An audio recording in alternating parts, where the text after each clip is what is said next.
Bonjour, bonsoir à tous, c'est Antoine à la Sanubis pour une nouvelle vidéo d'après-match. Racing Club de Lens, FC Nantes, match nul de partout, encore des émotions, encore réduit à 10. Encore un match où on bascule vers l'Europe qui foire. C'est l'éternel recommencement, mais en tout cas on prend du plaisir. Et franchement, c'est encore une fois un match à la hargne, à l'arraché. Il y a un sacré caractère dans cette équipe, il y a pas mal de choses à dire. Des biens et des beaucoup moins bien. Mais en tout cas, encore du kiff, c'est du kiff cette saison. On est vraiment très intéressant à voir jouer. C'est voilà et ça doit stresser toutes les équipes. On y reviendra un petit peu de jouer une équipe de Lens qui même à 10 peut te mettre la branlée de ta vie ou te malmener ou retourner complètement ton match. Ça a été le cas pour ce match. On va commencer par la compo avec donc dans les buts Leka qui terminait son triptyque, son diptyque, pas triptyque, diptyque. Je ne sais pas si ça se dit diptyque. Un triptyque, non, c'est pas un biptyque, ça doit être un diptyque. Diptyque, ça se dit. Bon bref, qui terminait son deuxième match. Oh, je suis en forme, j'ai revu le match, et puis on a bien rigolé sur Twitter. Je pense à la section Wolf avec la flûte. Enfin bref, pour ceux qui sont sur Twitter, ils comprendront. Voilà, mais encore une fois, sympa la commune lensoise, on rigole bien, on prend du plaisir et ça c'est vraiment cool. Ça fait plaisir parce qu'il y a des communes qui se défoncent la gueule. Nous, on est quand même assez cool là-dessus, même si il y a des débats houleux, des débats où on n'est pas d'accord, mais tout est fait dans le respect et dans la convivialité et c'est ce que je veux aussi sur mes vidéos. Même si il n'y a pas un million de commentaires, donc ça va, il n'y a pas trop de débats, mais ça augmente, le nombre d'abonnés augmente, le nombre de vues augmente aussi, ça fait plaisir, ça monte tout doucement, on est tranquille, on y va piano piano, et c'est bien, ça me fait plaisir, moi je fais ça pour le plaisir, je fais ça pour le kiff, et j'ai envie de continuer, donc voilà, il y aura peut-être aussi une petite parenthèse mercato à la fin, avec les news un petit peu, voilà, on va commencer par ça. On va commencer donc par le 11 de départ. Voilà, je me suis un peu envolé. Donc les cas dans les buts. Ou avec Gradit à droite, Taïdara à gauche. Mais je suis pas certain. Je crois qu'Aïdara était central. J'ai un doute. Je ne sais plus. Je ne sais plus, mais bon, Aïdara est dans les trois défenseurs de centraux. Avec Klaus à droite, Frankowski à gauche. Milieu de terrain, ça bouge pas depuis une paire de matchs. Seko Fofana, Doucouré et Pereira da Costa. Et puis devant, Ganago et Sotoka. Ganago qui reprenait une place de titulaire. Ça alterne entre Ganago et Kalimwendo. Donc le 11 de départ, ce que j'en pensais avant le match, bah, je trouvais ça plutôt logique. Il y a du bricolage derrière parce que ni Danso ni Medina sont là, donc bah, c'est Aïdara qui est tout de suite titulaire, hein, donc c'est un peu du bricolage, mais enfin il a pas trop de choix, il a pas non plus 350 000 défenseurs centraux, puis le reste c'est du grand classique, alors après c'est toujours ce que je pense, Frankowski à gauche, je préfère Machado, mais ça tient la route, et c'est pour moi l'équipe type avec un Ganago qui switch avec Kalimwendo, qui est d'ailleurs un peu plus fort quand il rentre que quand il est titu. Ouais, ça se vaut, mais de toute façon, Ganago, il faut le relancer, il n'y a pas moyen. Donc, on va commencer par les notes. Alors là, attention, hein. Là, je pense que ça va gueuler dans les commentaires parce que c'était déjà chaud mes réactions d'après-match et mes analyses. Mais j'ai revu le match et j'ai pas changé d'un iota. L'ECA, j'ai mis un match catastrophique de l'ECA. Mais pourquoi? J'ai revu l'action, mais jamais il doit sortir comme ça. Sortir, oui. Parce que s'il sort pas, on va lui dire qu'il est pas sorti. Ça, c'est clair. Ça, je peux pas dire. Mais comment il sort? Mais il agresse le joueur, il doit jamais sauter dans le dos. Alors déjà, je l'ai trouvé hyper tendu, parce qu'il avait le soleil dans la gueule. Alors je comprends pas, parce qu'il a déjà fait des matchs avec du soleil, il mettait une casquette, et là, il a pas mis de casquette. C'était déjà un peu compliqué. En plus, sur le but de Moses Simon, il a un peu juste sur la frappe croisée. Pas sûr qu'il doit vraiment le prendre celui-là, mais enfin bon, il n'est pas aidé par une défense catastrophique aussi, hein. Les notes vont pas être hautes non plus, vous vous doutez bien, vu la première mi-temps, mais voilà, pour moi il plombe l'équipe. Alors j'ai mis sur Twitter, il plombe l'Europe, alors je me suis fait voler dans les plumes XXL, alors pour moi il plombe l'Europe sur ce match, parce que clairement c'était un tournant, il y avait possibilité de recoller à tout le monde, voire être à 3, rester à 3 points de Nice s'il gagnait. Bah, en jouant un 10, on avait beaucoup moins de chances de gagner le match. Quoique, quand on voit la fin du match. Mais enfin, bref, pour moi, il nous plombe. Voilà. Après, moi, je suis un pro Farines. Pour moi, les cas, il a ramené des points. Mais pour moi, il est pas assez régulier. Et je trouve Farines sur l'enchaînement des matchs plus régulier que les cas. Après, avoir les clean sheets. Mais je crois qu'il y a plus de clean sheets et plus de victoires avec Farines dans les buts qu'avec les cas. À vérifier, mais je crois. Je regarderai, mais je regarde pas parce que j'ai pas préparé les vidéos, c'est pas bien. Mais je crois techniquement qu'il y a plus de clean sheet avec Farines et je crois qu'on a gagné plus de matchs avec Farines qu'avec Lecom. Moi, pas sûr. Mais je préfère Farines, clairement. Et bah là, il va être suspendu 2 matchs minimum. Alors, ce qui me rend triste pour l'Écosse, c'est qu'on espère qu'il sera pas suspendu 3 matchs parce que c'est des au revoir bien tristes. Sinon, bah, vous pouvez être certain que l'Écosse sera titulaire face à Monaco à domicile parce que ça sera son dernier match, je pense, chez nous. Donc c'est vrai que c'est triste de finir comme ça s'il prend 3 matchs parce que bon, c'est vraiment faute grossière, c'est 2 matchs minimum, hein. Voilà, on verra bien, mais en tout cas, bah, notre ami Leka, voilà, il est suspendu 2 matchs, donc ça sera Farines derrière, donc de toute façon ça change rien. Euh, alors du coup, je vais noter Farines quand même parce qu'il est rentré assez rapidement. Donc Farines, j'ai mis la note de 6. Alors il est responsable sur le but, sur le deuxième but, mais moi je trouve qu'il fait un match correct. Parce que, alors, sur le deuxième but, il est responsable, mais la frappe, elle est quand même zarbi, hein. Le ballon, il fait bloup au dernier moment, il est surpris, il la claque comme il peut, mais alors derrière, ça dort à crever. Jamais il doit marquer Moses Simon, c'est impossible de marquer. Avec Medina et Danso, c'est impossible. Medina, il tacle, hein. Il le tacle obligatoirement. Des choses, c'est sûr. Même s'il y a péno, il le tacle, hein. Il tacle le ballon, il emporte tout. Il y en a un qui intervient, quoi. Il dort pas comme ça, c'est pas possible. Et après, je mets match correct parce que derrière, il nous sauve le cul, il nous maintient dans le match, hein. Il fait une super parade. Alors après, il y a hors-jeu, pas sur la frappe, mais sur le joueur qui fait action de jeu. Je suis même pas sûr que s'il y a but, il soit pas validé, parce que je pense qu'il serait validé quand même, parce qu'il fait pas vraiment action de jeu. Il lève le drapeau très vite, parce qu'il n'y a pas hors-jeu sur le frappeur. Il y a hors-jeu sur le mec qui vient sur le gardien. En tout cas, la parade est superbe, et derrière, il fait le taf. Moi, je trouve qu'il fait un match correct. Maintenant, la frappe est un peu zarbi. Après des erreurs, on en fait. Pour moi, il n'a pas été catastrophique. Il a été meilleur que il a été meilleur que Jean-Louis Léca sur ce match. Maintenant, je vais pas mettre une mauvaise note parce qu'il a été surpris par une trajectoire. Ça arrive, mais moi je suis désolé, c'est beaucoup plus grave d'aller tamponner le gars à l'extérieur de la surface n'importe comment en se tournant, en faisant n'importe nawak, que de prendre un but comme ça. Surtout derrière, il corrige le tir puisqu'il fait une super parade. Voilà, moi je mets match correct. Moi je suis désolé. Après, ça paraît peut-être un petit peu généreux, mais moi, je trouve qu'il fait une parade décisive qui nous permet d'avoir match nul. Donc voilà. Pour moi, il a fait plus que rattraper l'erreur. Parce que je suis persuadé, vu notre première mi-temps, qu'on en aurait pris quand même un deuxième.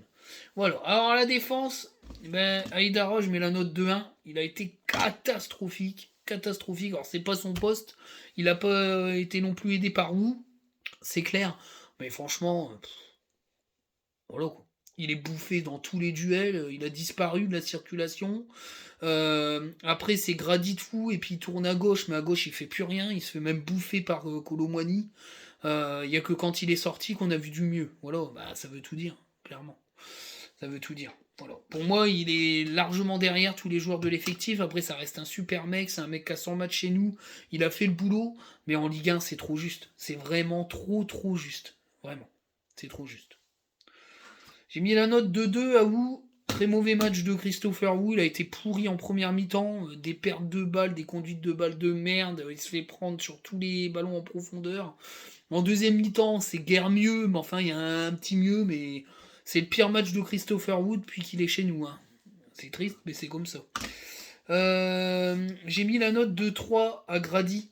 Moi, je trouve qu'il fait un mauvais match. C'est la pire note de Grady depuis le début de la saison. Alors, il a pris sur les buts, il sort mal sur le premier but où il y a carton rouge. Derrière, il est apathique sur le deux second but. C'est mieux en deuxième mi-temps, mais ça rattrape pas sa prestation. Clairement, la charnière centrale a été pourrie. On voit bien que sans les titulaires, c'est un peu compliqué.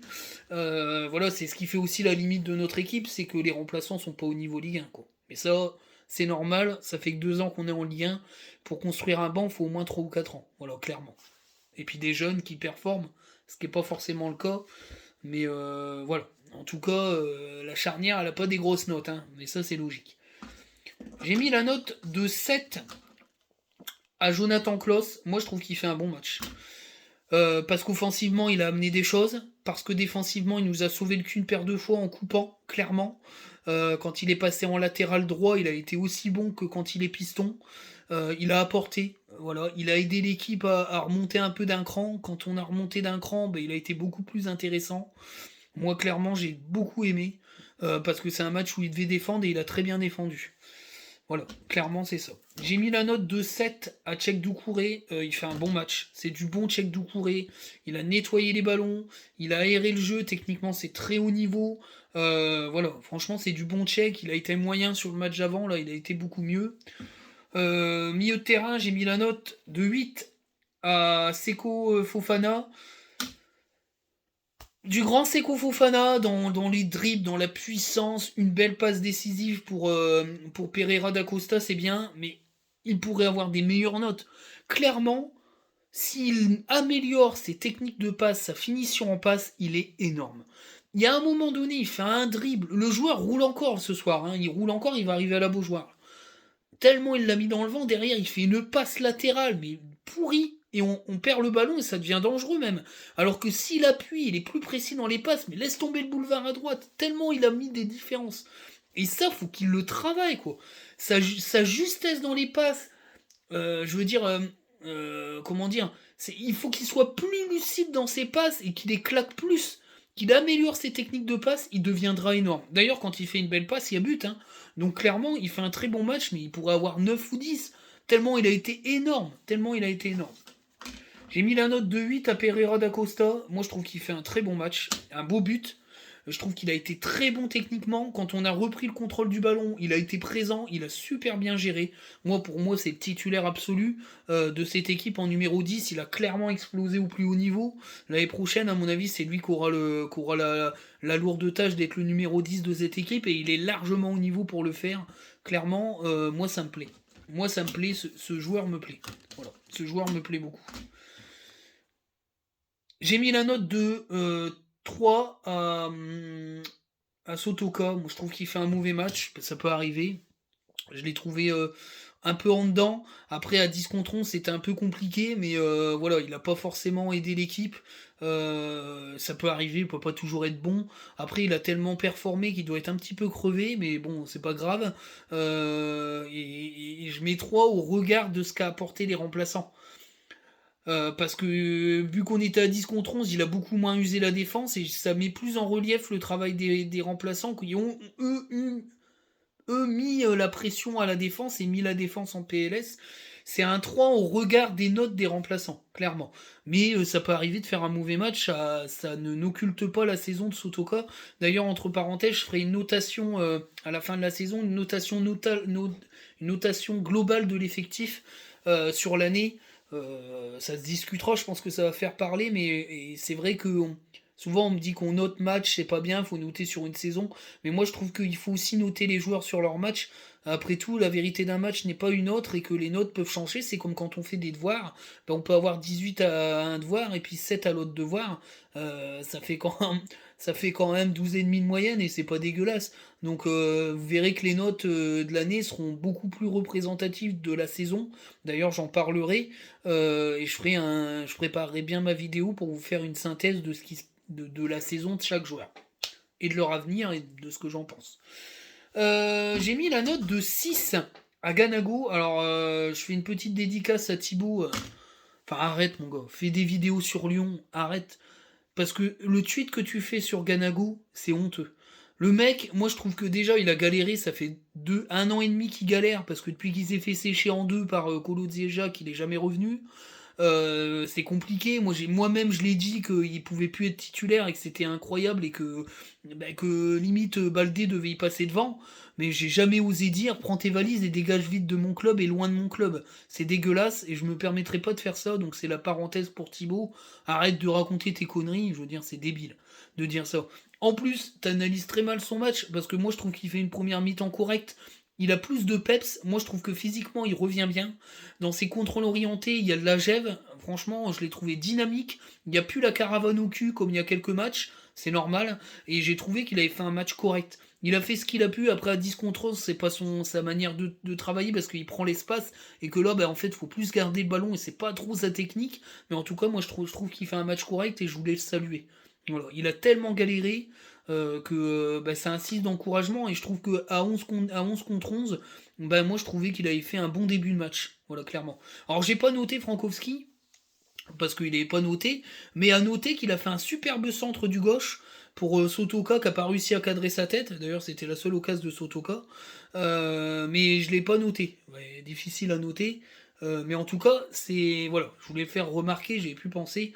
Mais en tout cas, Frankowski a fait un superbe centre du gauche, ce qui fait dire qu'il est capable aussi de centrer du gauche, mais c'est vrai que c'est plus compliqué pour lui de jouer à gauche. Donc voilà, j'ai dû faire le tour de tout le monde. J'ai mis la note de 7 à Francaise. Moi je trouve qu'il fait un bon match Francaise parce que son coaching a été déterminant pour la suite. Et franchement, chapeau.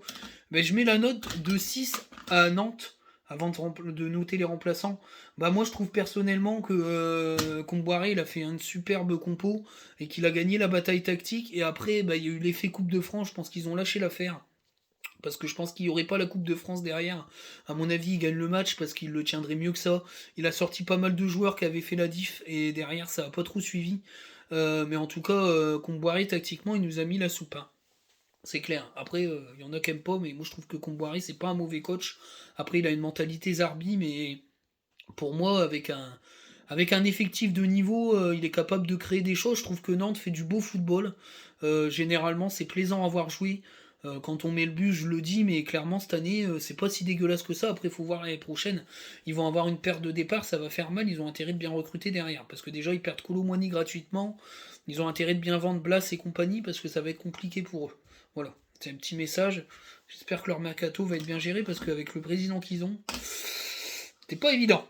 Les remplaçants, j'ai mis la note de 8 à Machado. Il n'y a pas photo, hein. Machado il est rentré, il a changé le côté gauche, hein, clairement. Hein. Défensivement, il a fait 10 fois plus qu'Aïdara. Il a récupéré plein de ballons, il a été vachement saillant. Offensivement, il a commencé à mettre des centres, à mettre du danger. Il y a des centres qu'on fait un peu peur à la défense nantaise et qui les ont fait reculer. Moi, je trouve qu'il fait une très bonne rentrée. J'ai mis la même note à Saïd, qui provoque le penalty, qui a été très remuant, qui fait une presque passe décisive pour Kalimundo, qui essaye de la décaler, mais le défenseur coupe bien et défend bien. En tout cas, il fait une très bonne rentrée. Voilà, Saïd il revient au meilleur des moments. On en parlera dans la projection, mais ça va peut-être un peu gratter la tête de Francaise pour ses compositions futures devant. La note de 8 à Gaël Kakuta, pareil, je trouve qu'il en revient bien, il a bien tenu le ballon, ses orientations étaient très bonnes, techniquement il a été très bon, je le trouve revenu à un très bon niveau et j'aime bien ce Gaël Kakuta là qui rentre à la 60e, 65e, 70e, 75e minute pour finir le travail de Pereira d'Acosta. Je pense que c'est ça l'avenir aussi de l'équipe, parce que je pense qu'il peut rester chez nous et rentrer comme ça pour finir le travail, parce qu'il a largement le niveau et il peut tout donner sur 20 minutes. Moi c'est mon avis et je trouve que coacher comme ça, c'est hyper bon. Qui c'est qui est rentré Wesley Saïn, match 1. Et puis bien sûr, 9. Excellente rentrée de Kalimundo, qui a encore une fois été super sub. Il a apporté. Bien sûr, il a un profil un peu différent de Ganago parce qu'il est techniquement avec le ballon, il est capable de le garder. Il a vraiment mis là en PLS la défense nantaise. Le penalty, il est super bien tiré. Il faut des sacrés coronesses vu l'ambiance et la pression de ce but parce qu'il était hyper important pour rester dans la course à l'Europe. En tout cas, il a fait une excellente rentrée. Voilà, globalement, les remplaçants, ils ont apporté et la différence par rapport au trou d'air qu'on a eu, qui nous est un petit peu fatal dans la course à l'Europe, même si on n'est pas mort, on y reviendra après, c'est que les remplaçants, bah, ils font la diff, et on n'avait plus de remplaçants au mois de janvier, au mois de décembre, janvier, il n'y a plus de remplaçants. Donc c'est un peu, voilà. C'est ça aussi qui fait que Lens arrive pas, on n'a pas réussi à monter d'un step, d'une marche pour être dans le top 5, c'est que je pense que si on avait eu un banc plus conséquent, on était encore dans le top 5 là au mois de mai. Pour moi, avec 3 ou 4 points de plus, moi je pense qu'il manque 3 ou 4 points de plus. Voilà. Et 3 ou 4 points de plus, on est à 59. Voilà. 59, ça veut dire qu'on est on est sixième. Je dirais même peut-être je dirais il nous manque 6 points. Sur novembre, décembre, janvier, il nous manque 6 points. Pour moi, on est à 61 points. Donc pour moi, on est cinquième avec Nice derrière nous. C'est mon avis personnel. Et c'est pour ça que c'est ça qui va faire la différence. Et c'est important qu'il y ait un mercato de qualité qui soit fait, mais on va en parler après. Donc voilà, on va analyser le match. Ah oui, j'ai pas noté l'arbitre. Bah moi je trouve qu'il a fait un très bon match. C'est Léonard, je crois, si je dis pas de conneries. Le carton rouge est mérité, le penalty est mérité. Il a bien géré les débats. Moi je trouve qu'il fait un bon arbitrage. Voilà, comparé aux arbitrages qu'on a eu il y a quelques matchs, ça fait du bien d'être bien arbitré. Ça changera de l'arbitrage OM-OL qui a été n'importe quoi. C'est honteux. Mais ça fait peur quand même. Il va falloir quand même qu'il se passe quelque chose dans l'arbitrage français. Parce que. Mais bon. Mettre Turpin à la finale de Ligue des Champions parce que la France accueille la finale de Ligue des Champions, j'espère qu'il va pas l'attacher la finale parce que ça fait vraiment peur. Puis mettre Frappard en Coupe de France, on va rigoler. Voilà. Pour moi, le niveau des arbitres en France est calamiteux et les micros vont montrer un peu. Et peut-être qu'ils vont devoir rehausser leur niveau parce que franchement, là, ils sont dans. Il y a personne pour leur rien dire, ils sont en roue libre complet, c'est pourri quoi. Le match de l'OM et l'OL, mais il y a penalty 10 fois. Je comprends pas, il y a penalty, il y a pas penalty là, et il y a penalty pour Frankowski, allez vous faire enculer. Ah merde. Pardon Token. Je dis plus de gros mots. C'est vrai que j'ai en dessous de la ceinture. Allez vous faire voir chez les Grecs. Mais clairement, enfin bref. Mais voilà, donc on va parler du match. Bah c'est vite réglé. Moi déjà, quand j'ai vu que les gars ils faisaient comme ça, je me suis dit ça va partir en couille. Quand j'ai vu que Haïdara il se faisait bouffer 15 fois, je me suis dit c'est même pas la peine. Et Wood n'était pas dans le match. Eh ben on se fait bouffer tout de suite. Sur un ballon en contre, on se fait bouffer à crever. Les cas un peu juste sur la frappe, 1-0. Bon après maintenant quand on est mené 1-0, je suis plus trop stressé parce qu'on a tellement les capacités de revenir que bon, voilà, mais enfin derrière, j'avais pas prévu que les cas fassent l'abruti en sortant comme un kiki. Carton rouge mérité, puis derrière on prend le deuxième parce que c'est n'importe quoi et qu'on sait plus rien faire. Et que Kaïdara est aux fraises complet. Bah la première mi-temps, je me dis il faut essayer. Après en fin de première mi-temps, on a repris on a repris le pouvoir parce que Nantes il laisse un peu le ballon, je pense qu'il gère un peu en mode Coupe de France. Et je me dis putain, faut qu'on marque. Si on marque pas là, c'est mort et on marque pas. Je me dis bon, à voir, il va faire des changements à la 60-65e minute, de toute façon il a pas le choix sinon l'Europe c'est mort. Et je me dis il faut marquer rapidement. Et c'est vrai que les 10-15 premières minutes, on a quand même beaucoup plus d'occasions, on est beaucoup plus dangereux, mais on marque pas. Je me dis merde putain. Et c'est vrai que quand Pereira da Costa marque, bah franchement je me sens soulagé. Je me dis bah voilà, on a 20 minutes pour casser la baraque. Et on casse la baraque. Et clairement on les a bouffés. Après Nantes, ils étaient en mode gestion Coupe de France, clairement. Et il était pas content. Il était pas content, casque d'or. Comboiré. Parce que clairement, ils auraient dû mieux gérer que ça. Quand il fait comme ça, on voit la vidéo, il fait comme ça à Colomboigny, bah c'est clair, il dormait à crever quoi. Donc le penalty est mérité pour nous. Kalimwendo, bah voilà quoi, il a des sacrés couilles et il gère vraiment bien pour un gamin de 20 ans. Je crois, 19-20 ans, c'est incroyable. Enfin, la maturité qu'il a, c'est ouf.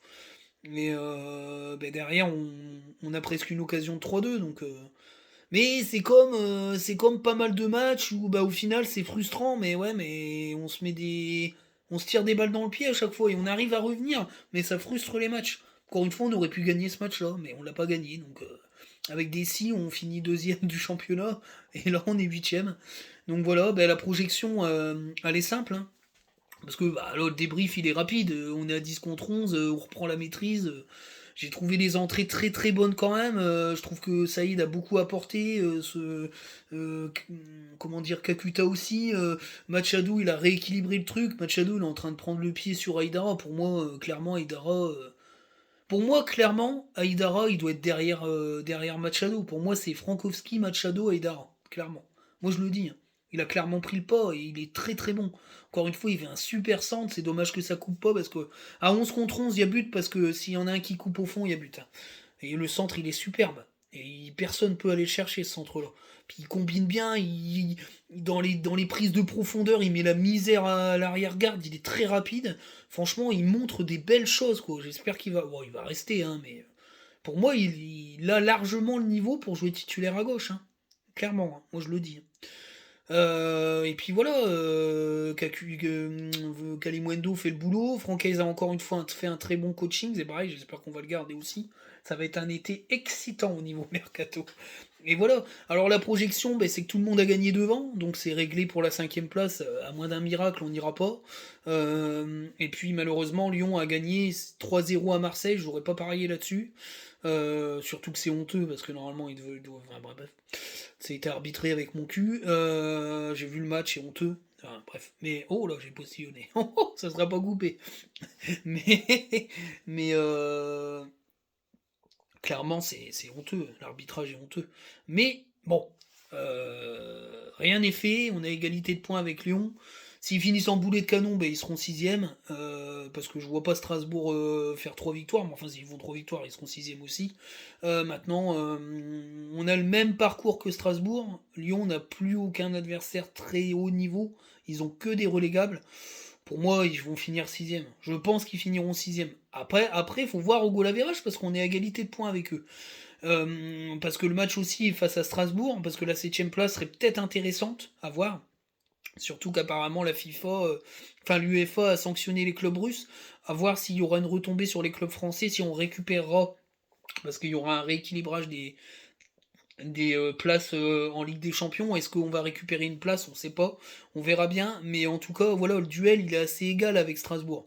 On joue le même type de club, c'est-à-dire des clubs qui jouent rien. Brest pour Reims pour nous, Brest pour eux. On joue des clubs qui jouent la relégation. Clermont pour nous et Metz ou Troyes.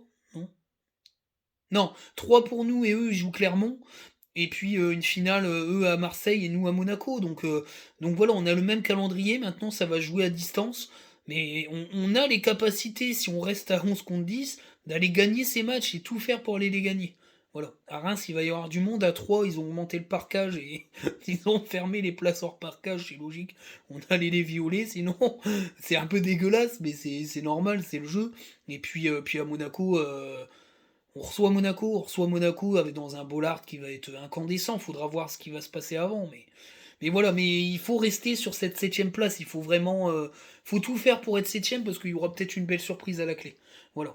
Alors petites infos mercato. Donc les infos mercato qui traînent un peu sur Twitter à prendre avec des méga pincettes.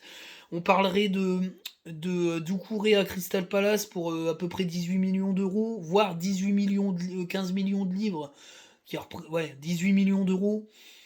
Moi, j'aurais commencé à discuter à 20 millions. Après, je vois des chiffres mirobolants, 30, 45 millions d'euros. Ouais, le mec, il a pas joué l'Europe. Enfin voilà, il y a tellement de peur sur la saison prochaine qu'on a envie de rentrer plein de pognon pour recruter, mais faut arrêter d'avoir peur.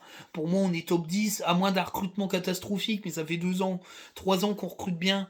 Pour moi, je suis pas très inquiet pour la saison prochaine. Maintenant, après, on pourra peut-être plus être un concurrent pour l'Europe, mais je suis pas inquiet pour l'année prochaine. Enfin, clairement, moi, ça me stresse pas. Maintenant, ce qui me stresse, c'est l'excitation du mercato. J'espère qu'on va faire des dingueries avec Gisolfi et du pognon. J'ai envie d'y croire. Maintenant, Doucouré, pour moi, il doit partir pour aller voir plus haut. Il le mérite. Ça fait 4 ans qu'il est chez nous. Il a rendu des bons et loyaux services, des très bons, depuis 2 ans. Pour moi, comment dire, le bon de sortie, c'est respectueux. Et ce mec aime le club, donc il partira pas pour rien, c'est-à-dire pour une somme dérisoire. Il se battra pas avec son club. Et je pense qu'il est assez intelligent pour pas aller à Crystal Palace, qui est un club à dessous. Je pense qu'il mérite un club qui joue l'Europe, donc. Mais hors France, faut pas un concurrent direct. Clairement, moi j'en ai rien à branler, hein, moi oh les bons joueurs ils partent, on en a rien à foutre. Je veux dire entre concurrents d'Europe, faut pas aller renforcer un concurrent, faut vendre à l'étranger. C'est le jeu, hein, c'est le jeu de la Ligue 1. Après si on vend à Paris, c'est pas un concurrent, mais clairement vendre à Strasbourg, à Lyon, à Nice ou à Lille ou à Montpellier. Moi perso, je préfère vendre à l'étranger et ne pas renforcer un concurrent direct. Autre info, on parle de Thomas Mangani, alors on parle d'un intérêt, hein, ça va pas plus loin que ça. Bah, pour remplacer les cas, quoi, parce que pour moi, Mangani, si on sort Doucouré pour acheter Mangani, on descend quand même d'une paire d'étages. Hein. Mais je ne pense pas, je pense pas. Je pense qu'on va aller chercher plus fort que ça. Mais Mangani, c'est peut-être une fin de contrat, où il lui reste 1 an de contrat.